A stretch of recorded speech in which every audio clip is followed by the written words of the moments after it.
자, 이 살인의 대도와 붕당 정치에서 제일 처음 여러분이 파악해야 될 건 뭐냐면 이제 훈구와 살인의 대립, 요걸 먼저 보고 할 텐데요. 자, 우리가 이제 훈구파, 자, 우리가 훈이라고 하는 거는 공로를 지금 얘기하는 거고, 여기서 공이라고 하는 건 조선 건국에 공로가 있는 사람. 훈장할 때 훈자야, 이게. 그래서 넓은 의미의 훈구파라고 하는 건 15세기, 여기 전체 15세기 조선 건국 과정에 참여했던 공은 있는 사람을 훈구파. 그 다음에, 자, 좁은 의미의 훈구파, 이게 협의하고 광해 훈구파가 있어요. 광의, 그 다음에 협의 훈구파가 있는데, 광해 훈구파는 15세기 조선을 건국하는데 조선을 디자인했던 정도전의 후예들, 혁명파 신진사대부들의 후예들을 훈구파라고 하는 거고, 좁은 의미에서는 여러분 뭐냐면 1453년에 계유정난이죠. 계유정난에 공이 있었던 계유정난, 정난 공신들, 그러니까 15세기의 집권 세력 전체를 광해 훈구파라고 하고, 집권 세력, 조선을 건국한 사람들. 반면에 이제 뭐야, 계유정난 1453년에 세조가 단종을 폐위하고 왕위를 찬탈한 자, 이 사건, 여기에 공신인 사람들을 협의훈구파라고 그래요. 자, 근데 우리가 이들과 이제 살인이 대립을 하게 되는데, 살인들이 이제 등용이 되면서 이들과 대립을 하게 되는데, 살인파 보통 살인과 대립한다, 살인이 비판을 했다라고 하는, 자, 이 사람들을 볼 때는 보통이 뭐냐면 광해훈구파가 아니라 협의훈구파를 보통 얘기합니다. 왜냐하면 15세기 조선 초기에 정도전이나 이런 사람들은 권문세족이라는 절대 악을 제키고, 그리고 조선을 디자인한 사람들. 그러니까 이 사람들은요, 특권 계급도 없는, 자, 이런 사회, 부정부패가 없는 고려 말에 권문세족들의 횡포를 개혁하면서 깨끗한 사회를 만들고자 했어, 사실은. 근데 이제 고인물을 썩게 마련한 게 15세기 초에는, 그래서 뭐 양천제라든지 양인과 천민, 그 양인의 숫자가 전체 인구의 막 70%, 양인 이상이면 누구나 과거에 응시할 수 있고 보다 개방적 사회였어, 사실은요.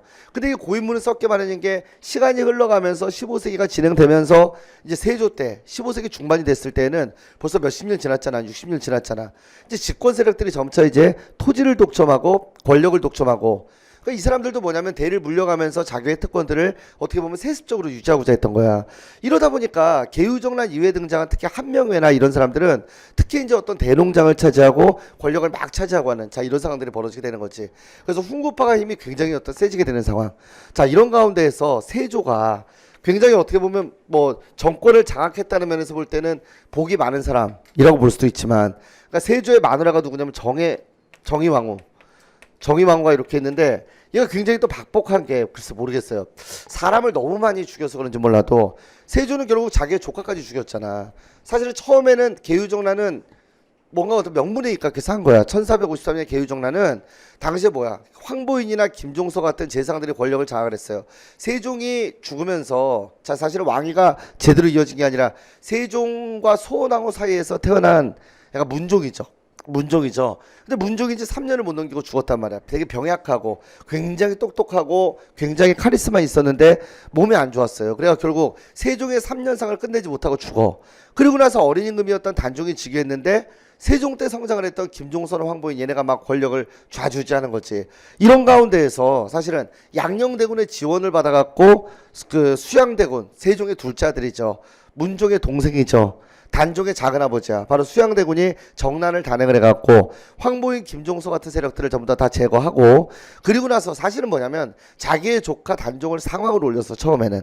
그리고 자기가 나중에 왕위에 올랐다가, 근데 계속된 어떤 자살 강요에 의해서 영월 동강가에서, 여기서 이제 단종이 뭐 자살을 했는지 교살을 했는지 알 수가 없어요. 방에 불을 떼서 죽였다, 이건 뭐 설이 분분해서 알 수가 없지만, 이렇게 해서 단종을 제거하고 그리고 권력을 장악한 게 세조, 이렇게 된 거죠. 그러니까 왕권을 장악했다는 면에서는 이 사람이 뭐야, 복도 있을 거야, 아무나 되지 못하니까. 근데 이 사람이 박복한 게 아들이 2명 다 뭐예요, 20살을 못 넘기고 다 죽어요. 21살을 못 넘기고. 그래서 자, 세조의 어떤 첫째 아들이 원명세자가 이렇게 있었는데, 원명세자, 자, 20세 요절을 해버렸죠. 그죠? 20세 요절을 해버리게 되고, 이게 그 다음에 둘째 아들이 누구냐면 예종이에요. 그래서 예종이 이제 해양대군이야. 해양대군인데, 그러니까 원명세자가 일찍 죽어버리니까, 물론 자식은 있죠. 원명세자하고, 자, 누구야, 소해왕후 사이에서, 소해왕후가 인수대비야. 인수대비 사이에서 누가 태어나요? 여기서 둘이 태어나죠. 하나가 이제 월산군이라고 하죠. 월산대군? 뭐 대군이 맞는데 하여튼 월산대군, 그 다음에 잘산군, 월산군, 또 뭐 잘산군이라고 얘기하는데, 얘가 성종이 되는데요. 잘산대군, 뭐 잘산군, 이렇게 얘기하죠. 자, 여기서 이게 태어나고, 근데 얘는 일찍 죽었어요. 그리고 나서 누가 왕이 되냐면, 그 세조의 어떤 왕이 대통령이 있는 건 누가이었어? 예종이었지. 해양대군이. 근데 예종도 만 19세에 20세를 못 넘기고 죽어요. 그러니까 3살짜리 아이를 남기고 죽게 되죠. 제한대군이라고 하는 아이가 이렇게 했는데, 그러니까 조선 초기에 이제 이 왕위 계승이 여기서 우리가 알아야 될 게 하나가 이걸 외워야 될 건 아니야. 근데 뭘 제가 설명드리려고 하냐면 예종도 왕이 돼서 이제 20살을 못 넘기고 둘 다 죽었어. 그럼 원래 왕위 계승의 법도에 따지면은 이렇게 이어졌기 때문에 왕위는 어디로 이어져야 돼? 3살밖에 안 되지만 제한대군으로 원래 이어져야 돼요. 이렇게. 3살 때도 죽게 되니까. 근데 일로 이어져야 돼요. 근데 일로 안 가고 그 다음 왕위가 어디로 가? 성종, 잘상군. 이건 되게 특이한 거죠. 왜냐면 자 이쪽으로 갔다고 쳐 그러면은 그럼 그 다음에는 월산대군이 원래 왕위가 돼야 돼. 첫째 아들이잖아. 얘 살아있거든요. 1488년에 죽으니까 아직 한참 살아. 얘는 뭔지 알겠죠? 얘가 1494년 거의 비슷하게 살아. 얘가 형이니까 하여튼 어쨌건 자 잘산대군이 왕위에 올라.